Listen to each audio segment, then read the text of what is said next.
Hello, hi, my name is Samia Singh. I'm an artist based in India and I primarily am a graphic designer and an illustrator, but I've also studied printmaking and I enjoy web design a lot and painting and acrylics and sculpture. And I also have a band, so I make some music as well.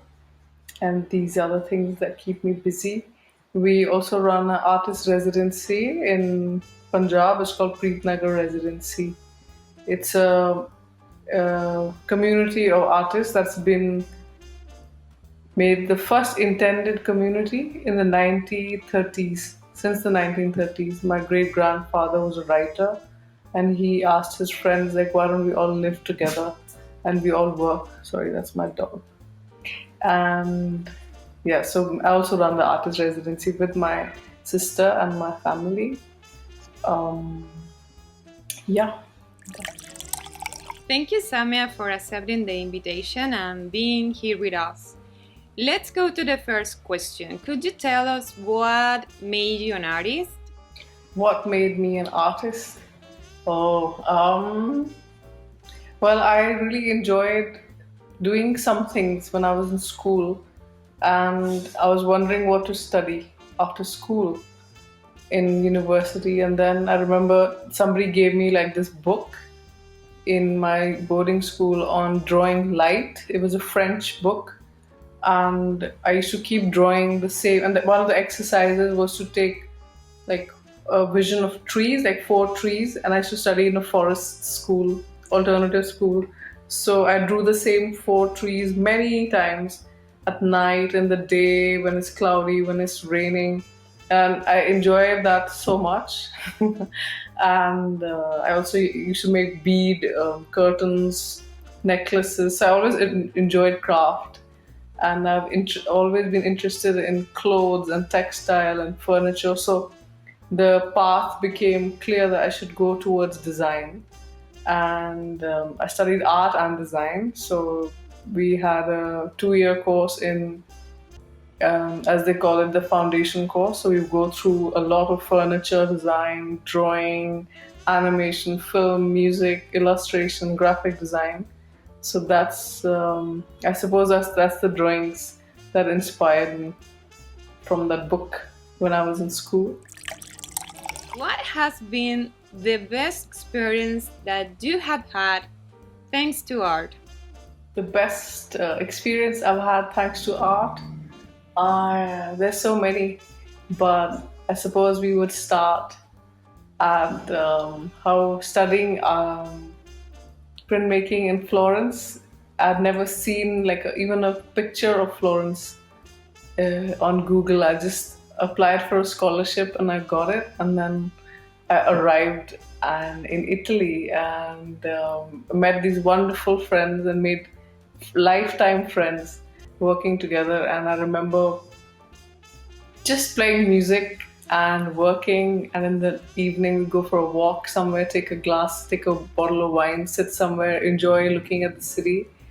And the next year we went to Spain as part of street art festival, which Paula, one of our classmates, she organized. And recently I was in Scotland and London to showcase our work from the residency, where we were working with the local craftsmen of India, of Punjab, my state. So I think every opportunity to meet artists and to work together, work very hard, long hours, and really get to know each other, and through conversations, that's been my favorite. All these memories are the best memories of my life, definitely. All artists are blocked in some seasons. What do you do to unblock yourself? Artist block, yeah, that's pretty serious, but also not so serious. I've been quite stuck sometimes for months, weeks. You don't know which direction your work is going, or where your life is going, or things that you were supposed to get in your have reached at this point of life, or by this time in the year they haven't come through yet. So in a way, an art block is sort of like when life doesn't feel like it's moving. And because your creativity is so tied into your emotions, it gets quite difficult to separate emotions from profession, you know. I normally do the things that have nothing to do with art in those times. Like, I'd do my yoga, I'd go for a run, I will cook, I will go and find some really difficult recipe and do it, like cook for 6 hours or something. Just do something long, or even clean out my cupboard and put it in again. Like, just something boring or long or hard or all of them, you know, something nothing to do. And I just fill up my days, couple of days like this, like just do some repetitive, brainless thing. And of course, there's inspiration coming from everywhere, like the smell of food cooking, or you play a guitar and some music, or even when you're folding clothes, there are decisions that are being taken, like what clothes to throw away, things like that. I think those really help me to come back, and then I'm like, okay, I'm done with all this. Let's go back to do some drawing and let me think a bit more about work. So yeah, I think normally that's how it works. Otherwise, movies, lots of films, or find a book. Yeah, I think I just kind of do all these on repeat till I'm ready to work again. Yeah. Could you tell us about the values on your culture that give you tools as an artist to do what you do? Principal value of my culture. I don't know, there's many, I suppose, but my culture would be more my family culture than my country's culture, because country culture can sometimes be too much nationalistic or right wing or just crazy. But I suppose in my family, we look a lot at deep work, you know, something to learn, fix your mistakes, come back, try again, fail again in a different way. So I think it's like a cycle of growth, which I think is the center of my culture. So it's beautiful in art because there's so much to deepen in terms of skill, and then so much to deepen in terms of concepts, and everything comes into art, you know, like you're reading or you're watching a movie or you're having a discussion about life, everything comes in. I read this nice bit which it said that, what was it? Yeah, why do I think that my work is not good enough right now?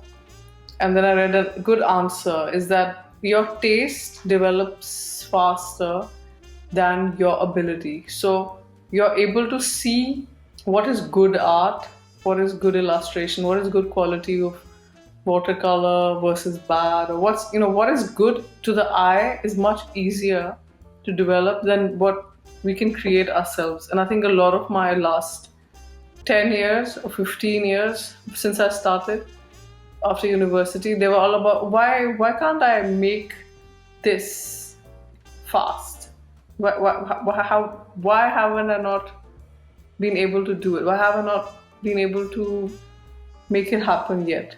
So I think now that big understanding of the gap of your taste and your ability to create, and how you close that gap every day by working, it's made me relax much more.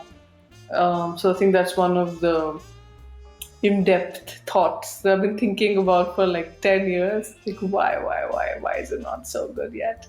So I think it's also laziness. I used to be much more lazy. I'm still lazy, but now I'm less lazy. So I think these things, yeah, they help me. Definitely. And the last question, how do you define beauty? Beauty. How would I define beauty? The beauty in what? Beauty in architecture, Is it beauty in a carpet? Is it beauty in a person, in a dog, in a landscape?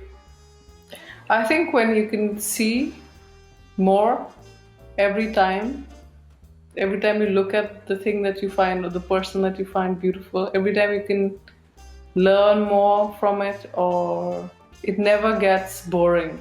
It's always giving you something positive. Yeah, that's beauty.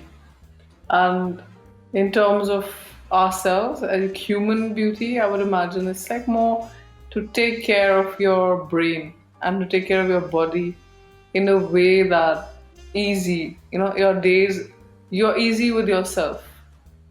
You're not hard, and there's some kind of grace and dignity and joy and humor. I find that beautiful. That's what I think.